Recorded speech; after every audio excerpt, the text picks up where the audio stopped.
For nearly 1,500 years, one civilization shaped the world like no other. The Roman Empire, with its unparalleled influence, left an indelible mark on history. From its humble beginnings as a small settlement on the banks of the Tiber River, Rome grew to become a colossal empire that spanned continents and centuries. Its story is one of ambition, conquest, and innovation, a tale that continues to captivate and inspire, a kingdom that became a republic, then an empire. The transformation of Rome from a monarchy to a republic marked the beginning of a new era. The Roman Republic, with its complex system of checks and balances, laid the foundation for modern democracy. The Senate, a powerful body of elected officials, played a crucial role in governing the state. However, the Republic was not without its challenges. Internal strife, power struggles, and social upheaval eventually led to its downfall. The rise of Julius Caesar, a military genius and charismatic leader, signaled the end of the Republic and the dawn of the Roman Empire. It stretched across 3 continents, built mighty legions, and established a network of roads and cities that facilitated trade and communication. The Roman legions, renowned for their discipline and effectiveness, were the backbone of the empire's military might. These soldiers, clad in armor and armed with advanced weaponry, conquered vast territories and defended the empire's borders. The Roman Empire's expansion was not just a testament to its military prowess, but also to its administrative and engineering capabilities.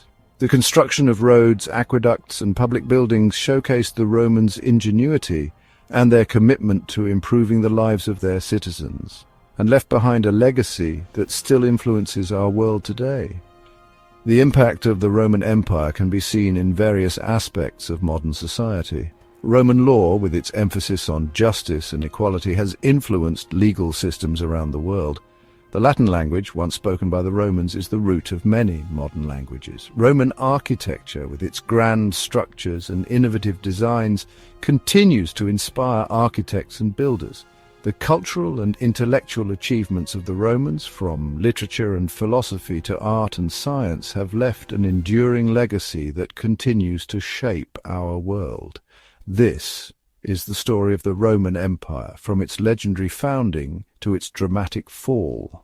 The tale of Rome begins with the myth of Romulus and Remus, twin brothers raised by a she-wolf, who founded the city in 753 BC. Over the centuries, Rome grew from a small settlement to a powerful city-state, and eventually a vast empire.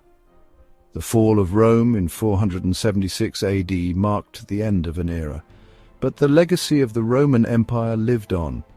The story of Rome is one of resilience, innovation, and transformation, a testament to the enduring power of human ambition and creativity. Sit back and travel through time. Join us as we explore the rise and fall of one of history's greatest civilizations. From the legendary tales of its founding to the monumental achievements of its emperors, from the grandeur of its architecture to the lasting impact of its laws and culture, we will delve into the fascinating world of the Roman Empire. Discover the stories of the people who shaped its destiny, the battles that defined its borders, and the innovations that changed the course of history. This is a journey through time, a voyage into the heart of an empire that continues to captivate our imagination.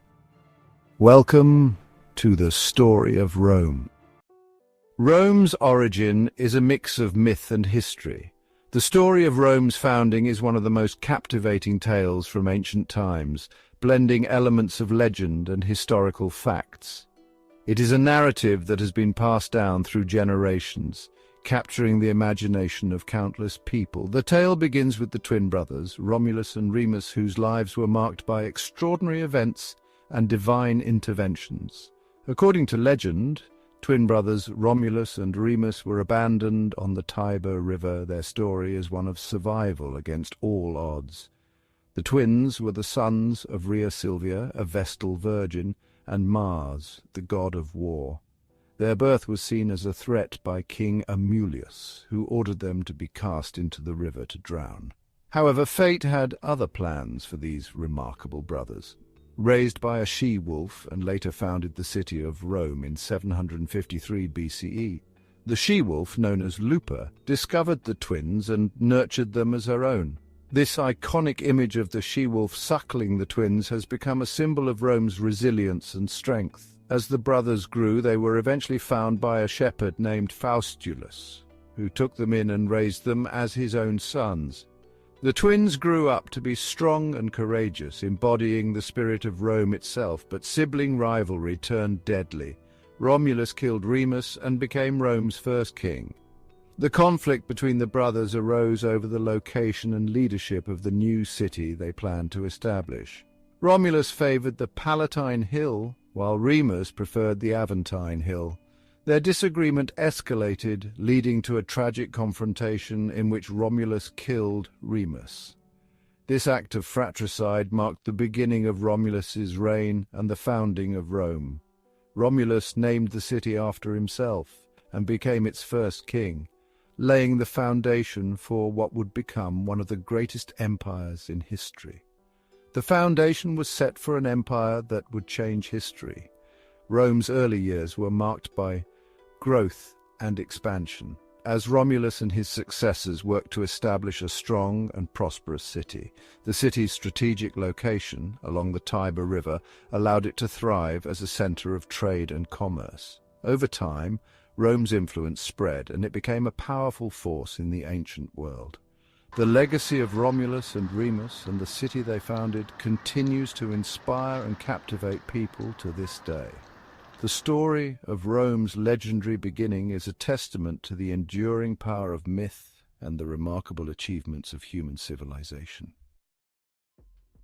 Rome started as a monarchy, but in 509 BCE, the people overthrew their last king, Tarquin the Proud. The Romans created a republic where power was shared between the Senate, consuls, and the people. But conflicts arose between the commoners, plebeians, and the ruling elite, patricians. The result? The 12 Tables, Rome's first code of laws ensuring rights for all citizens. Rome had a thirst for conquest. The Punic Wars against Carthage from 264 to 146 BCE were some of the most brutal in history. The legendary Carthaginian general Hannibal even marched war elephants across the Alps to attack Rome. But Rome ultimately triumphed, turning the Mediterranean into Mare Nostrum, our sea. Success in war created powerful generals. The Roman Republic, once a bastion of democratic principles and shared power, began to see the rise of individuals whose military prowess and victories on the battlefield translated into immense political influence. These generals, celebrated as heroes, were often more loyal to their legions than to the Senate or the Republic itself. Their triumphs brought them wealth, land, and the undying loyalty of their soldiers, who saw them as protectors and providers. This shift in loyalty and power dynamics set the stage for a seismic change in Roman politics. One man stood above them all, Julius Caesar. Born into a patrician family, Caesar's ambition was evident from a young age. He was not just a military genius, but also a shrewd politician, adept at navigating the complex and often treacherous waters of Roman politics.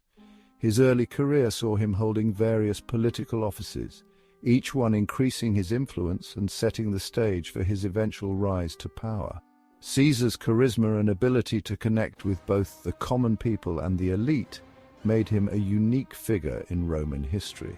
His conquest of Gaul made him a legend, a feat that not only expanded Rome's territories but also filled its coffers with immense wealth. The Gallic Wars, which lasted from 58 BCE to 50 BCE, were a series of military campaigns waged by Caesar against several Gallic tribes. These campaigns showcased his tactical brilliance and his ability to inspire and lead his men through grueling battles and harsh conditions. The victory in Gaul solidified his reputation as one of Rome's greatest military leaders and earned him the unwavering loyalty of his legions. But when he crossed the Rubicon River in 49 BCE, he declared war on Rome itself.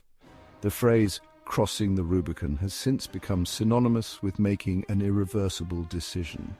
For Caesar, this act was a bold and defiant move against the Senate. which had ordered him to disband his army and return to Rome as a private citizen. By crossing the Rubicon with his legion, Caesar effectively declared civil war. His march on Rome was swift and decisive, forcing his political enemies to flee and marking the beginning of the end for the Roman Republic. After winning, he became dictator for life. Caesar's victory in the Civil War allowed him to consolidate power and implement a series of reforms aimed at stabilizing and strengthening Rome. He introduced measures to address the debt crisis, reformed the calendar, and expanded the Senate to better represent the provinces. However, his accumulation of power and the title of dictator for life alarmed many senators who feared that he was aiming to become a monarch, a concept anathema to the ideals of the Republic. But on March 15th, 44 BCE, the Ides of March, Caesar was assassinated by senators, a group of conspirators who believed that his death would restore the Republic. The assassination was meticulously planned and executed during a Senate meeting. Caesar was stabbed 23 times, and his death sent shockwaves throughout Rome. The conspirators, including Brutus, who was once a close ally of Caesar, justified their actions by claiming they were saving the Republic from tyranny. However, the aftermath of the assassination plunged Rome into further chaos and civil war, including his close ally, Brutus. Rome's Republic was dead. The assassination of Caesar did not restore the Republic as the conspirators had hoped. Instead, it led to a power vacuum and a series of civil wars that ultimately resulted in the rise of the Roman Empire. The Republic's institutions, already weakened by years of internal strife and corruption, could not withstand the turmoil that followed Caesar's death. The end of the Republic marked the beginning of a new era in Roman history, one dominated by emperors and imperial rule. Civil war followed Caesar's death. In the end, his adopted heir Octavian emerged victorious. He became Augustus, Rome's first emperor, in 27 BCE. This marked the start of the Roman Empire and the Pax Romana, a 200-year golden age of peace, prosperity, and incredible engineering, the Colosseum, aqueducts, and vast roads that still exist today.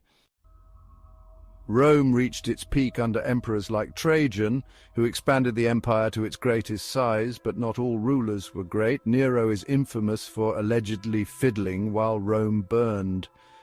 Corruption spread, and the once mighty legions struggled to defend Rome's massive borders. The empire weakened. In 285 CE, Emperor Diocletian split the empire into east and west to manage it better.